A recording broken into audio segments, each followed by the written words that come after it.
오늘 우리에게 주시는 하나님 아버지의 말씀은 미가 4장 3절에서 5절 말씀입니다. 미가 4장 3절에서 5절 말씀 제가 봉독해 드리겠습니다.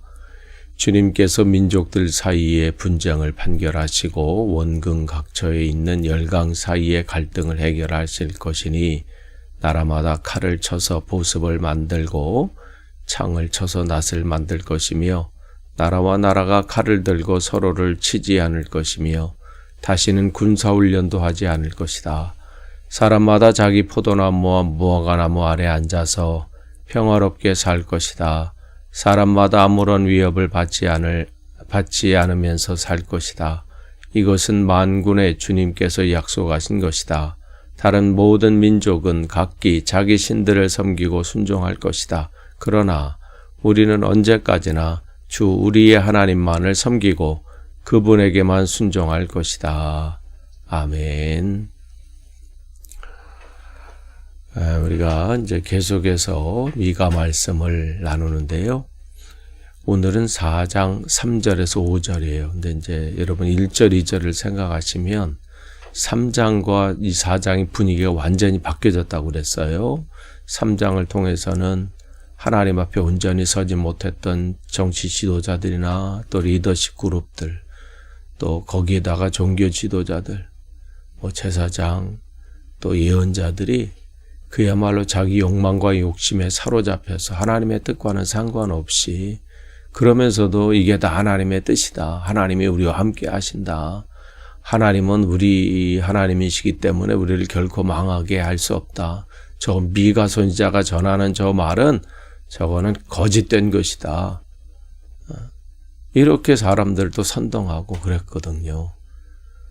근데 이제 4장 넘어와서 그런 시대에는 하나님의 심판이 임할 수밖에 없고 멸망할 수밖에 없지만 4장에서는 그러나 하나님이 통치하는 나라, 그 나라는 어떻게 될 것인가 그것을 설명해 주는 거예요. 너희 하나님이 통치하시는 그 나라, 그리고 또 그 백성들이 온전히 주님만 바라보고 있을 때 모든 열방들이 주께로 돌아온다는 것이죠. 그들이 대단해서가 아니라 그들이 자기네 나라보다도 강대국이어서도 아니고 경제적으로 풍부해서가 아니라 저들이 믿는 하나님을 주인으로 삼는 나라가 어떤 나라길래 저렇게 기쁨과 평강이 저들에게 넘칠까? 저 위기 가운데서도 흔들림이 없이 평안하고 저러한 상황 가운데서도 어떻게 기쁨이 넘쳐날까? 그게 궁금한 거예요. 그렇기 때문에 저와 예수 그리스도를 믿는 저와 여러분을 이 땅에 세우신 분명한 이유도 거기에 있습니다.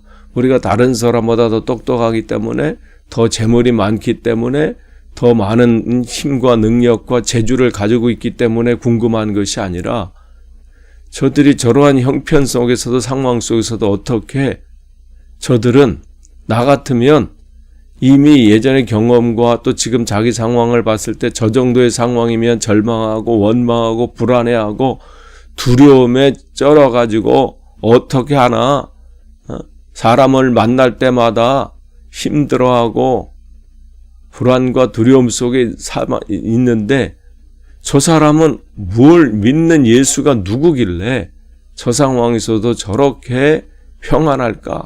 저렇게 말을 들어보면 아무 문제가 없는 사람처럼 보여요. 그런 것 때문에 돌아온다는 거예요. 그게 1, 2절 통해서 말씀해 주셨잖아요. 그리고 또 주님께서 통치하시는 나라는 어떻게 돼요? 모든 분쟁을 판결하시면서 이거 해결하신다는 거예요. 그리고 원근 각처에 있는 열강들 사이의 갈등을 해결하시고 나라마다 칼을 쳐서 보습, 즉 쟁기, 밭을 가는 농사기구예요. 만들고 창을 쳐서 낫을 만들고 나라와 나라가 이제 서로 이제 전쟁은 이제 그쳐지고 전쟁이 그쳐지는 정도가 아니라 군사 훈련도 안 한다는 거예요. 할 이유가 없어져 버리는 거예요. 이게 하나님을 주인으로 삼는 나라의 특징들이고 또 하나님께서 통치하시는 그날이 오면 이 세상이 이렇게 변화된다는 거예요. 유엔이 있었기 때문에 평화가 된다는 게 아니에요. 평화 유지군을 그곳에 활동하니까 이러한 일들이 벌어진 것이 아니라 주님께서 주인 되시는 나라, 주님께서 통치하실 때 그 나라가 어떻게 변화될지를 우리에게 말씀해 주고 계시는 것이죠. 그러니까 온전한 평화가 임한다는 거예요.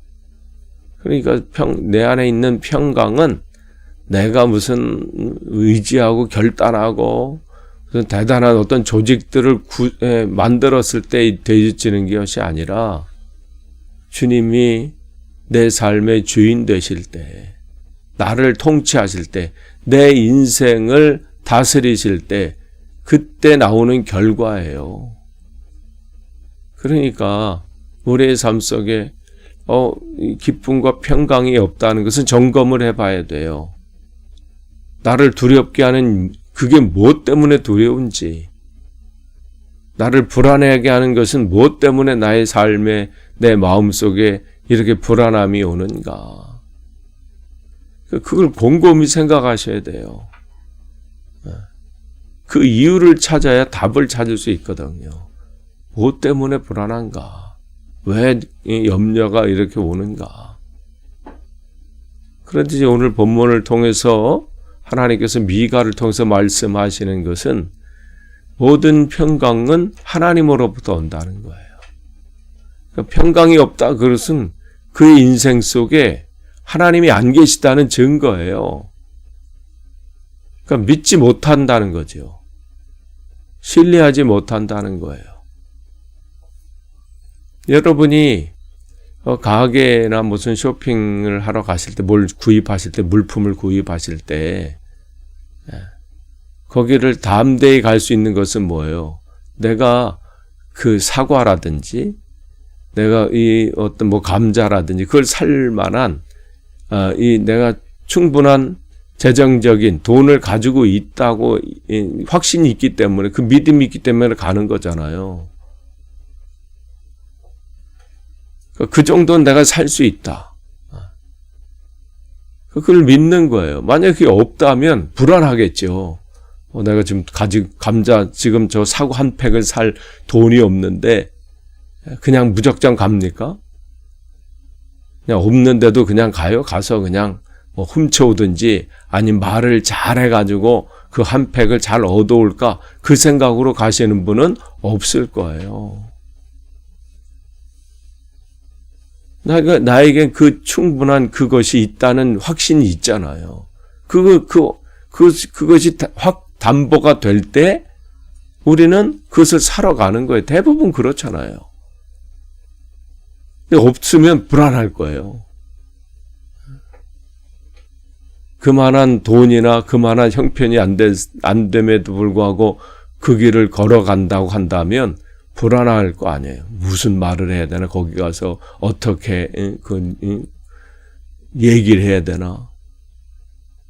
그러니까 우리의 삶 속에도 마찬가지 내 인생의 진짜 주인이 누구인지 이게 결정되지 않으면요. 불안과 염려, 이 두려움은 해결할 방법이 없어요. 세상의 돈으로 해결이 되나요? 권력으로 내 안에 평강과 기쁨을 살 수 있나요? 그러니까 어떤 분이 그런 말을 했잖아요. 돈으로 침대는 살 수 있어도 그 잠을 살 수는 없다. 돈으로 음식은 살 수 있지만 식욕은 살 수 없다. 그건 하나님이 주시는 거거든요. 우리 인생도 마찬가지예요. 근데 4장을 통해서 말씀하셨어요. 그래서 4절 보면 자기 포도나무, 자기 무화과나무 아래에 앉아서 평안하게 살 것이다. 사람마다 아무런 위협을 받지 않으면서 살 것이다. 근데 이건 뭐예요? 만군의 주님께서 약속하신 것이다. 여기 주목해 보려고 자기 포도나무예요. 근데 여기 포도나무와 무화과나무는 무슨 대단히 비싼 무슨 그런 그 당시에 과일들이 아니에요. 그냥 평범한 과일들이 그 시대. 그런데도 이 평범한 거 그냥 모든 사람이 누릴 수 있었던 이것조차도 그 당시에 누릴 수 없었다는 거예요. 이게 안타까운 상황이었어요, 그 당시에. 아니, 인간이라면 기본적으로 누려야 될 그런 것조차도 누릴 수 없었던 시대. 그게 이 시대의 모습이었어요. 그런데 주님이 통치하시는 그 나라는 모든 이들이 그냥 기본적으로 누려야 되는 그러한 것들 안에서 평강을 얻는다는 거예요. 뭘 많이 주어져서가 아니에요. 그냥 일상의 작은 것 안에서도 감사하면서 기뻐하면서 이게 하나님이 주시는 우리의 은혜예요. 하나님은 모든 작은 것에서 우리 안에서 기쁨과 감사와 평안을 누리기를 원하신다는 것이죠. 이게 주님이 우리에게 주신 약속이에요. 대단한 것을 얻어서 평안하고 기뻐하고 이건 세상이 우리를 속이는 거고 사단이 우리를 속이는 거예요. 너는 그것이 없기 때문에 지금 불안한 거야. 너는 그것 때문에 두려워한 거야. 그것을 얻으면 너는 진짜 평안할 거야. 그러니까 우리가 거기에 속아서 오늘도 헛된 것을 찾아 그것을 잡으려고 가봐야 잡히지도 않는데 꽃들에게 희망이라는 그 책을 보시면 그 애벌레들이 그 탑을 쌓아가면 올라가면서 저 끝에는 뭐가 있을 거야. 그러니까 이 애벌레들이 이렇게 올라가지 뭐가 있는지도 모르고 그냥 하는데 남들이 그렇게 올라가니까 그걸 목표로 향해서 지금 계속 나아가니까 자기도 거기 속아서 올라가는 거예요. 그런데 진짜를 찾게 되면 어떻게 돼요?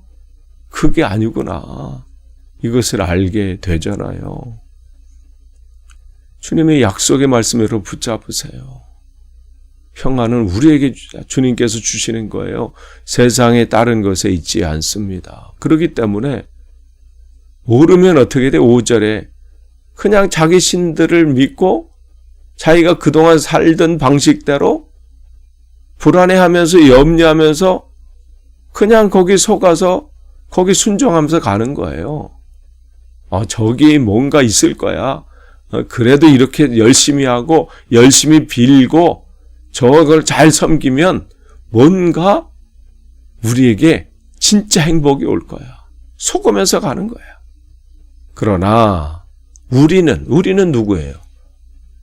우리 주 예수 그리스도. 그분이 나의 구세주이심을 믿고 그 보혈의 피를 믿고 나를 위해서 죽으시고 부활하시고 다시 오실 그 주님을 우리가 의지하고 신뢰하고 믿고 나아가는 우리는 그런 우리예요. 우리는 어떠한 상황 속에서 하나님만을 섬기고 그분에게만 순종할 것이다. 이 선포가 중요해요. 이 선포. 사단은요 끊임없이 우리의 마음과 생각을 흔들어 놓습니다. 흔들면서 생각 나오는 결과물들이 불안, 두려움, 걱정, 염려. 그런데도 몰라. 결단해야 돼, 결단. 사단이 나를 우는 사자와 같이 두루다니며 삼킬 자를 찾는다 해도 나는 너희 먹잇감이 되지 않을 것이다. 나는 우리 하나님만을 섬길 것이고 그분에게만 순종할 것이다. 사단아 물러가라. 이 선포가 필요해. 선포.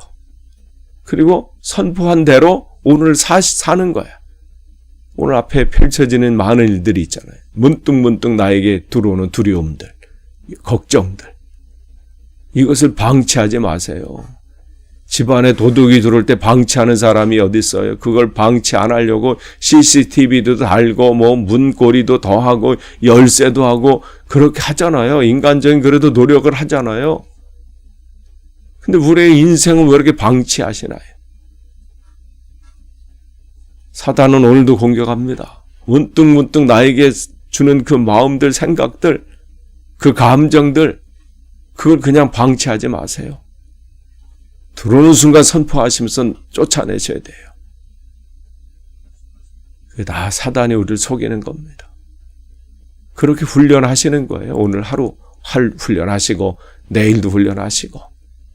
그렇게 해서 여러분, 진짜 하나님이 나를 이 땅에 보내시고 심으신 이유를 붙잡고 오늘도 승리하시는 그런 하루 되시기를 축복합니다. 기도하겠습니다. 하나님 감사합니다. 오늘도 주님께서 주신 이 하루를 주님 말씀으로 시작합니다. 사단의 속임수에 넘어가지 않게 하시고 오늘도 나의 주님, 그분이 나의 전부이심을 선포하고 신뢰하고 믿음으로 오늘도 나아갈 수 있도록 인도하여 주옵소서. 그래서 우리를 통해서 주님께서 이루실 일들을 세상에 보임으로 세상이 주께로 돌아오는 놀라운 일들을 우리를 통해서 나타나게 하옵소서. 예수님의 이름으로 기도합니다. 아멘.